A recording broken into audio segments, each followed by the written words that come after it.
برو بچ آماده هستین مثل همین اکانت داخل لابی یوسی بی نهایت رو بگیرید؟ اونم کاملا تضمینی و بدون بند، نه نیازی هستش فایل بذارید نه هیچی. میتونید تمام یوسی ها رو روی جعبه ها چیکن ها خرج کنید بدون اینکه 1000 تومن پرداخت کنید. اگه آماده هستین تا اینقدر یوسی رو داخل اکانت داشته باشید تا آخر ویدیو همراه من باشید.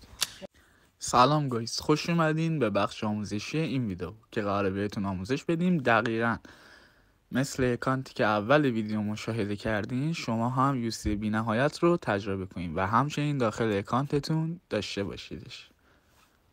یادتون نره چنل ما رو سابسکرایب کنید، این ویدیو رو لایک کنید و از قسمت دیسکریپشن و یا کامنت ها میتونید وارد کانال تلگرامی ما بشید تا لینک سایت رو دریافت و یوسی بی نهایت رو برای خودتون هم انجام بدید.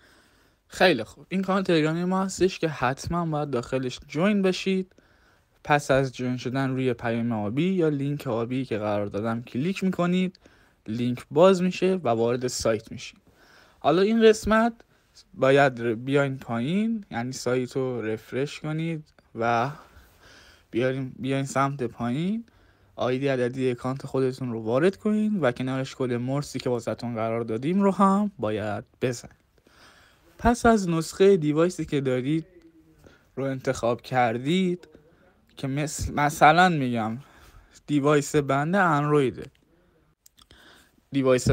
اندرویده و حالا شما میتونید هر دیوایسی که دارین رو انتخاب کنین، از پی سی، آیپد، آیفون و بعدش مقدار یوسی که میخواین رو انتخاب میکنید. به طور مثال من 50 رو انتخاب میکنم که برای اکانتم واریز شه.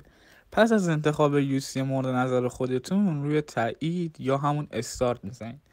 این بخش دیگه ارسال یوسی انجام میشه و تا پر شدنش خیلی طول نمیکشه، نهایت 5 دقیقه. حتما اطمینان حاصل کنین که مراحل رو درست رفتین و بعد از 5 دقیقه وارد اکانتتون بشین. چنانچه هر مشکلی بود میتونین در بخش همین ویدیو، یعنی بخش کامنت هاش، به من اعلام کنین، من بهتون راهنمایی میکنم و یا میتونید دوباره این مراحل رو تست کنید چون واقعا تضمین شده است و مستقیم براتون واریز میشه.